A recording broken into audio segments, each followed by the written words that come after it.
जी, pronoun की बात कर रहे हैं हम लोग। प्रोनाउन जो है हमारे पास क्या होता है, एक प्रोनाउन एक ऐसा वर्ड होता है जो कि नाउन की जगह पर इस्तेमाल होता है। जैसा कि यहाँ पे दिखाया गया है, एक ऐसा वर्ड जो रिप्लेस करता है नाउन को। अब pronoun is a word that is used instead of noun is called pronoun.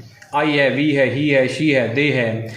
Personal pronoun क्या होते हैं? Personal pronoun stand for the person, जो पर्सन के नाम की जगह पर इस्तेमाल होता है। जैसे मेरा नाम आसिफ है तो मेरी जगह आई इस्तेमाल कर सकता हूँ। अगर वहाँ पर दूर है लड़का, उसकी जगह ही इस्तेमाल कर सकता हूँ। अगर मज़ीद लड़की है तो उसकी जगह शी इस्तेमाल कर सकता हूँ। हम बहुत सारे बैठे हुए हैं तो हम अपनी जगह वी इस्तेमाल कर सकते हैं। ऐसा नाउन जो पर्सन के नेम की जगह इस्तेमाल होता है पर्सनल प्रोनाउन कहलाता है। ऐसा प्रोनाउन होता है जो पर्सन के नेम की जगह इस्तेमाल होता है, पर्सनल प्रोनाउन कहलाता है। तो पर्सनल प्रोनाउन की हमारे पास तीन टाइप्स होती हैं। एक फर्स्ट पर्सन प्रोनाउन होता है, एक सेकंड पर्सन प्रोनाउन होता है, एक थर्ड पर्सन प्रोनाउन होता है। फर्स्ट पर्सन प्रोनाउन क्या होता है? फर्स्ट पर्सन प्रोनाउन वो प्रोनाउन होता है जो बात करने वाला होता है। The person who is speaking is called first person pronoun. जैसे I and we, they are the first person pronoun. Second person pronoun वो प्रोनाउन होता है जिससे बात की जाती है। द पर्सन स्पोकन टू, जिससे बात की जाती है, उसको हम सेकंड पर्सन कहते हैं। सामने वाला, जैसे यू हो गया, ये सामने वाला है, इसको हम सेकंड पर्सन प्रोनाउन कहते हैं। उसके बाद हमारे पास आ जाता है third person pronoun. Third person pronoun वो प्रोनाउन होता है मेरे दोस्तों जो जिसके बारे में बात की जाती है। द पर्सन स्पोकन अबाउट, जिसके बारे में गुफ्तगू की जाती है, इसको हम थर्ड पर्सन प्रोनाउन कहते हैं। जैसे ही है, शी है, इट है, या कोई एनी थर्ड पर्सन नाम हो जाता है। फर्दर हम टाइप्स ऑफ प्रोनाउन को देखते हैं। फर्स्ट वही है पर्सनल प्रोनाउन, जिसको हम पहले ही डिस्कस कर चुके हैं। नेक्स्ट हमारे पास पोजेसिव प्रोनाउन है। A pronoun stand for possession of something, ऐसा प्रोनाउन जो मलकियत को जाहिर करता है। मलकियत को जाहिर करने वाले प्रोनाउन को हम नाम देते हैं, पोजेसिव प्रोनाउन का नाम देते हैं। जैसे माइन है, आवर है, योर है, देयर्स है, हर्स है, इनको हम पोजेसिव प्रोनाउन कहते हैं। रिफ्लेक्सिव प्रोनाउन ये एक ऐसा प्रोनाउन होता है, the type of pronoun with which action done by the subject itself is called reflexive pronoun, यानी रिफ्लेक्शन को जाहिर करता है। जैसे हम शीशे में अपने आप को देखते हैं, माई सेल्फ, हर सेल्फ, ये सारे प्रोनाउन जो होते हैं रिफ्लेक्सिव प्रोनाउन कहते हैं। I hurt myself, I decided myself, मैंने बजाते खुद फैसला किया। ही प्लेज फॉर हिमसेल्फ, वो अपने लिए खेलता है। Subject and object are same, concept ये है। ऐसा प्रोनाउन जिसमें सब्जेक्ट और ऑब्जेक्ट सेम होते हैं उसको हम रिफ्लेक्सिव प्रोनाउन कहते हैं। इम्फेटिक प्रोनाउन एक ऐसा प्रोनाउन होता है जो उसमें सेल्फ का इस्तेमाल तो होता है लेकिन रिफ्लेक्शन के तौर पे नहीं होता, बल्कि किसी जगह पर, किसी जुमले पर, किसी सेंटेंस पर एम्फसाइज करने के लिए इस्तेमाल होता है। A pronoun that is used to emphasise is called emphatic pronoun. I will do it myself, मैं बजाते खुद ये काम करूंगा। I myself saw him doing it, मैंने उसे देखा ये करते हुए। She herself says so, उसने बताते खुद ये कहा। Subject and object both are different in this case. Next हमारे पास आ जाता है डिमॉन्स्ट्रेटिव प्रोनाउन। डिमॉन्स्ट्रेटिव प्रोनाउन वो प्रोनाउन होता है जो कि इस्तेमाल होता है डिमॉन्स्ट्रेट करने के लिए, पॉइंट आउट करने के लिए किसी चीज को। दिस हो गया, दैट हो गया, दीज हो गया, या दोज हो गया, तो ये हमारे पास डिमॉन्स्ट्रेटिव प्रोनाउन हो जाता है। उसके बाद हमारे पास इंट्रोगेटिव प्रोनाउन होता है। इंट्रोगेटिव प्रोनाउन कहते हैं ऐसा प्रोनाउन जो सवाल पूछने के लिए इस्तेमाल होता है। जैसे who is there, who are you, what is your name, तो इनको हम नाम देते हैं इंट्रोगेटिव प्रोनाउन का। नेक्स्ट हमारे पास है indefinite pronoun. A pronoun stand for general thing. Indefinite होता है, खास नहीं होता, आम होता है, जनरल चीजों के लिए इस्तेमाल होता है। Anyone, anybody, someone, no one, someone, ये हमारे पास इंडेफिनिट प्रोनाउन हो जाता है। नेक्स्ट हमारे पास है distributive pronoun. A pronoun that refer to a person और thing one at time is called distributive. Distribute के लिए each, every, each boy gets prize, each और एवरी का इस्तेमाल होता है एज अ डिस्ट्रीब्यूटिव प्रोनाउन के। रिलेटिव प्रोनाउन है, रिलेशनशिप को जाहिर करता है, किसी नाउन का दूसरे नाउन के साथ या प्रोनाउन के साथ रिलेशनशिप को जाहिर। I met Heera who has just arrive from London, मेरी हीरा से मुलाकात हुई जो कि अभी लंदन से आई है। हु जो है हीरा को रेफर कर रहा है, रिफ्लेक्ट, ये रिलेटिव प्रोनाउन है। हु, विच, दैट इस्तेमाल होता है, ये हमारे पास प्रोनाउन था। नेक्स्ट हमारे पास टॉपिक है एडजेक्टिव का। एडजेक्टिव जैसा कि नाम से जाहिर है, इसको हम कहते हैं क्वालिफायर ऑफ नाउन, नाउन को क्वालिफाई करने वाला। It is a word used to add something in the meaning of noun, noun के मीनिंग को ऐड करता है। गुड हो गया, बैड हो गया, टॉल हो गया, लॉन्ग हो गया, शॉर्ट हो गया। टाइप्स ऑफ एडजेक्टिव आ जाती हैं। एडजेक्टिव की हमारी टाइप्स के अंदर सबसे पहले जो एडजेक्टिव की टाइप आ जाती है उसको हम नाम देते हैं प्रॉपर एडजेक्टिव का। It is a type of adjective that is used to describe thing और thing by some proper noun, किसी खास नाम के जरिए, प्रॉपर नाउन के जरिए चीजों को एक्सप्लेन करता है। The English language means the language of England, the language of England, England की लैंग्वेज। इसी तरह हमारे पास नेक्स्ट आ जाता है absolute adjective. Absolute adjective, it is a type of adjective that is infinite or supreme and is not capable of compare, इसको मजीद compare नहीं कर सकते। फिनिश, कंप्लीट, ये हमारे पास एब्सोल्यूट एडजेक्टिव हैं। नेक्स्ट हमारे पास आता है adjective of quality. Adjective of quality से मुराद ये है किसी भी चीज़ की क्वालिटी बयान करना, किसी बंदे की, किसी चीज़ की। A brave boy, a type of adjective that describes the quality of kind, quality और kind of thing. A brave boy, sick lion, hot water, good book. Adjective of quantity, किसी चीज़ की मिकदार को जाहिर करता है, क्वांटिटी को जाहिर करता है। Describe something, something, the quantity, describe the quantity of things. Much, little, some, sufficient, few. Adjective of number आ जाता है। ये एक ऐसा एडजेक्टिव है जो तादाद को जाहिर करता है, जो तादाद को जाहिर करता है। जैसे 1 हो गया, 2 हो गया, फर्स्ट हो गया, सेकंड। ये तादाद दो किस्म की होती है, ऑर्डिनल भी हो सकती है, कार्डिनल भी हो सकती है। ऑर्डिनल से मुराद ऑर्डर के हिसाब से फर्स्ट, सेकंड, थर्ड, और कार्डिनल से मुराद तादाद के लिहाज से 1 2 3 4। इसी तरह हमारे पास डिमॉन्स्ट्रेटिव एडजेक्टिव हो जाता है। ये इसमें इशारा है, ये किसी चीज़ के बारे में इशारा देता है। दिस हो गया, दैट हो गया, दीज हो गया, दोज हो गया। डिस्ट्रीब्यूटिव एडजेक्टिव हो जाता है ऐसा एडजेक्टिव जो डिस्ट्रीब्यूशन के लिए इस्तेमाल होता है। ईच हो गया, एवरी हो गया, ईदर हो गया या नीदर। पोजेसिव एडजेक्टिव, ये किसी चीज़ की मलकियत को जाहिर करता है। पोजेसिव प्रोनाउन के तौर पे भी इसे इस्तेमाल करते हैं, माई, आवर, योर वगैरह वगैरह। इंट्रोगेटिव एडजेक्टिव होता है, ये सवाल पूछने के लिए इस्तेमाल होता है, मुख्तलिफ किस्म के सवालात पूछता है। जैसे for example, which book is this, which way you like to travel, ये कौन सी किताब है, आप कौन सा रास्ता सफ़र करना चाहते हैं। ये इंट्रोगेटिव एडजेक्टिव है। उसके बाद हमारे पास आ जाता है एडजेक्टिव ऑफ कलर। ये कलर को जाहिर करता है, रंग को जाहिर करता है। एडजेक्टिव ऑफ कलर जो होता है रंग को जाहिर करता है। It is the type of adjective that is used to describe the colour of a given thing, given noun. Red ball, pink clothes. Adjective of shape, it is the type of adjective that is used to describe the shape of given thing, किसी भी चीज़ की shape के बारे में बताता है। आया कि चीज़ गोल है, रेक्टेंगुलर है, सर्कुलर है, ट्राइंगुलर है, क्या है। एडजेक्टिव ऑफ साइज, ये एक ऐसा एडजेक्टिव है जो साइज को जाहिर करता है। That is used to describe the size of given thing. जैसे बिग सी हो गया, लार्ज रोड हो गया, ह्यूज ट्री हो गए। एडजेक्टिव ऑफ ओरिजिन है, it is a type of adjective that is used to describe the origin of any person. जैसे पाकिस्तानी, जैसे Indian, the person who belongs to India, जैसे अमेरिकन, ये adjective of origin हो जाता है। उसके बाद एडजेक्टिव की डिग्रीज आ जाती हैं। एडजेक्टिव की डिग्री बनाने के हमारे पास दो तरीके हैं। बाद औक़ात एस और ई एस लगा देते हैं, बाद औक़ात ई आर और ई एस टी लगा देते हैं, ई आर और ई एस टी लगा देते हैं, और बाद औक़ात मोर और मोस्ट लगा देते हैं पॉजिटिव डिग्री के साथ। आइए देखते हैं डिग्रीज होती कितनी किस्म की होती हैं। पॉजिटिव डिग्री, ऐसी डिग्री जो क्वालिटी को जाहिर करती है, पॉजिटिव क्वालिटी को जाहिर करती है। गुड हो सकती है, टॉल हो सकती है, फैट हो सकती है, beautiful.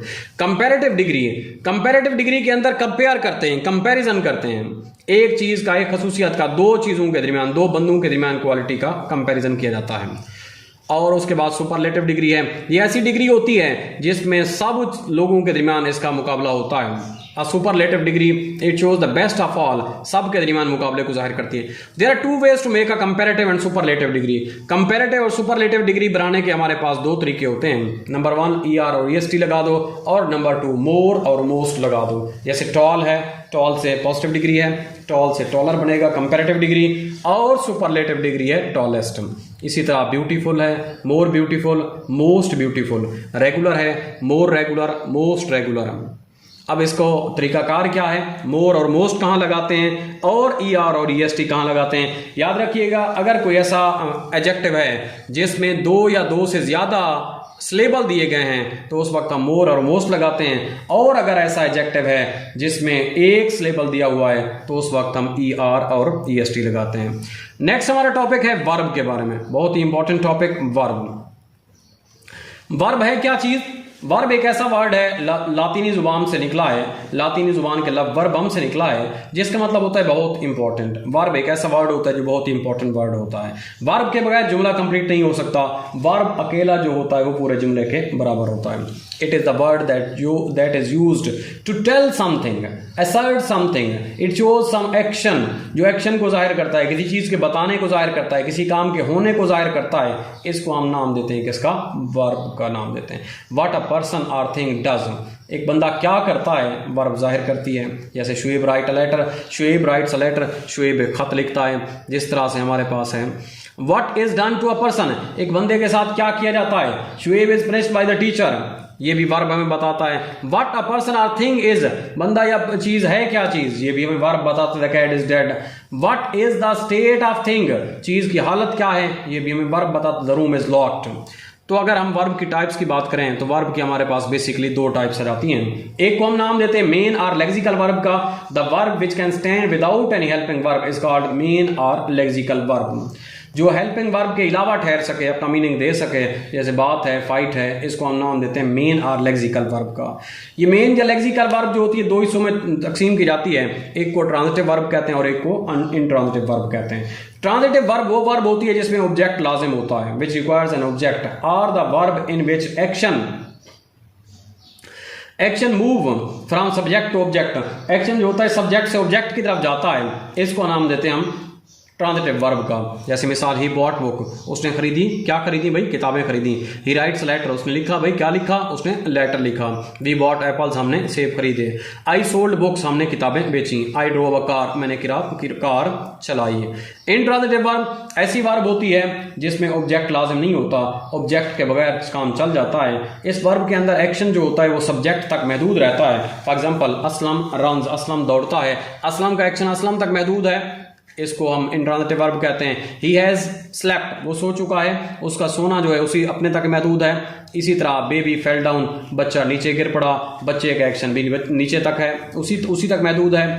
He cried as he hit by car, वो चिल्लाया जो ही वो दीवार अपना कार के साथ जाके टकराया, जैसे ही वो कार से टकराया वो चिल्लाया, ये भी हमारे पास एक्शन उसी तक महदूद है। ग्राफ रोज स्लोली, जो ग्राफ है आहिस्ता आहिस्ता जो है ऊपर उठता है, तो ये भी हमारे पास है। इसी तरह ही लाफ्ट, इसी तरह द सन राइजेस, ये वो वर्ब हैं जिसमें सब्जेक्ट जो है एक्शन भी सब्जेक्ट तक महदूद है, इसलिए इनको नाम देते हैं इंट्रांजिटिव वर्ब का। आगे हमारे पास है हेल्पिंग वर्ब या ऑक्सिलरी। हेल्पिंग वर्ब वो वर्ब होती है या ऑक्सिलरी वही वर्ब होती है, हेल्पिंग वर्ब होती है जो मेन वर्ब को मदद देती है। मेन वर्ब को मीनिंग कन्वे करने के अंदर मदद देने वाली वर्ब को हम नाम देते हैं हेल्पिंग वर्ब या ऑक्सिलरी का नाम देते हैं। इज एम आर आ जाता है, वाज वर आ जाता है, जो मुख्तलिफ किस्म की होती हैं। इनकी फिर दो अक़साम हो जाती हैं, एक को हम प्राइमरी ऑक्सिलरी कहते हैं, एक को हम मॉडल ऑक्सिलरी कहते हैं। प्राइमरी ऑक्सिलरी क्या होती है और मॉडल ऑक्सिलरी क्या होती है? प्राइमरी ऑक्सिलरी वो ऑक्सिलरी होती है जो बाद औक़ात जो है हेल्पिंग वर्ब के तौर पे काम करती है और बाद औक़ात जो है मेन वर्ब के तौर पे भी काम करती है, उसको प्राइमरी ऑक्सिलरी कहते हैं। Is, am, are, has, have been, has, have वगैरह। मॉडल ऑक्सिलरीज ऐसी ऑक्सिलरीज होती हैं जो हमेशा हेल्पिंग वर्ब के तौर पे काम करती हैं, ये कभी भी मेन वर्ब के तौर पे काम नहीं कर सकती। जिसमें हमारे पास है क्या, वुड है, शुड है हमारे पास, या हमारे पास मस्ट है, हैड है, कैन है, कुड है, हैड नॉट है, हैड बेटर है। We always use first form of verb after modal verb. Modal verb के बाद हमेशा वर्ब की पहली फॉर्म लगाई जाती है। यहाँ पर कुछ लिस्ट दी हुई है मॉडल वर्ब्स की, क्या क्या करने के लिए इस्तेमाल होती है modal verb. Indicate possibility, possibility को जाहिर करना है, कैन, कुड, मे, माइट वगैरह इस्तेमाल करेंगे, वोट इस्तेमाल करेंगे। अगर एबिलिटी, सलाहियत को जाहिर करना है तो उस वक्त हम कैन इस्तेमाल करेंगे, विल, कुड या वुड इस्तेमाल करेंगे। अगर हमने यकीन दहानी को इस्तेमाल करना है, मस्ट इस्तेमाल करेंगे, शेल और विल इस्तेमाल करेंगे। अगर हमारे पास जो है प्रोबेबिलिटी को जाहिर करना है, माइट और शुड का इस्तेमाल करेंगे। और अगर हमने परमिशन यानी इजाज़त को जाहिर करना है तो कैन, आवर, कैन को इस्तेमाल करेंगे, आवर को और मे को इस्तेमाल करेंगे। उसके बाद हमारे पास ओब्लिगेशन है, ओब्लिगेशन है, स्ट्रांग ओब्लिगेशन है, तो उस वक्त हम शुड इस्तेमाल करेंगे। मस्ट भी, need, should, must, not, need, to. अगर ओब्लिगेशन को जाहिर करना है तो should, must, not, need, must not और ought to का इस्तेमाल करेंगे। और अगर पास्ट की हैबिट को जाहिर करना है तो उस वक्त हम यूज टू का इस्तेमाल करेंगे। लिंकिंग वर्ब एक टर्म इस्तेमाल होती है, एक ऐसी वर्ब होती है जो दो नाउन को या एक नाउन को प्रोनाउन के साथ जोड़ती है या एडजेक्टिव को किसी प्रोनाउन या नाउन के साथ जोड़ती है। The boy is a student, student और बॉय को जोड़ने वाली लिंकिंग वर्ब इज है। इट इज़ आई जोड़ रहा है यहाँ पर। The guilty one is he, guilty one कौन है? ही है भाई। He is the culprit, culprit भी वही है। The boy is diligent, boy जो है मेहनती है, ये भी हमारे पास क्या है? लिंकिंग वर्ब है। फिनिट और नॉन फिनिट वर्ब दो टर्में इस्तेमाल होती हैं। ऐसी वर्ब जो अपना मतलब खुद ब खुद दे सके उसे हम फिनिट वर्ब कहते हैं, लेकिन जिसको हेल्पिंग वर्ब की ज़रूरत नहीं होती फिनिट वर्ब कहलाती है। और ऐसी वर्ब जिसको हेल्पिंग वर्ब की ज़रूरत होती है उसको हम नॉन फिनिट वर्ब कहते हैं। मिसालें इसकी देखें, he does his work, we did our work, she does the work. इसमें ऐसी वर्ब हैं जिनमें हमारे पास जो है वो अपना हेल्पिंग वर्ब इस्तेमाल नहीं होती। उसके बाद नॉन फिनिट वर्ब है, ऐसी वर्ब जिसमें हेल्पिंग वर्ब लाजमी ज़रूरत होता है, उसको कन्वे करने के लिए उनको हम नाम देते हैं non finite verb. He is doing, doing ING form के साथ हमेशा वर्ब की यानी पहली फॉर्म यानी एस और ES का इजाफा करते हैं वर्ब की फर्स्ट फॉर्म के साथ, या वर्ब की सेकंड फॉर्म लगाते हैं। तो इसके बाद हमारे पास आ जाता है रेगुलर। दो टर्में इस्तेमाल होती हैं, एक होती है रेगुलर वर्ब और दूसरी होती है इरेगुलर वर्ब। ये वर्ब की फॉर्म के ऊपर डिपेंड करते हुए वर्ब को हम रेगुलर इरेगुलर कह सकते हैं। ऐसी वर्ब जो ED एंडिंग होती है रेगुलर वर्ब कहलाती है, और ऐसी वर्ब जो ED एंडिंग नहीं होती उसे हम इरेगुलर वर्ब कहते हैं। वर्ब की फॉर्म की बात करें तो हमारे पास 5 डिफरेंट फॉर्म्स हो सकती हैं वर्ब की। फर्स्ट फॉर्म हो सकती है, सेकंड फॉर्म हो सकती है, थर्ड फॉर्म हो सकती है और ING फॉर्म हो सकती है। आखिर बेस्ट फॉर्म आ जाती है। फर्स्ट फॉर्म गो है, जैसे वेंट हो गया, गॉन हो गया, गोइंग गॉज होगी, गोज हो गया। इसी तरह से हमारे पास क्या है? सीरियल है, जैसे हमारे पास क्या है? स्टील है, स्टील है, स्टील, स्टोलन, स्टीलिंग और स्टील। ये हमारे पास क्या है? फॉर्म ऑफ वर्ब में आ जाती हैं। तो आज का लेक्चर हम वर्ब तक एंड करते हैं। होप सो लेक्चर आपको समझ आ चुका होगा। अगर नहीं आया तो इसको दोबारा देखिए, समझिए, दोस्तों के साथ शेयर कीजिए।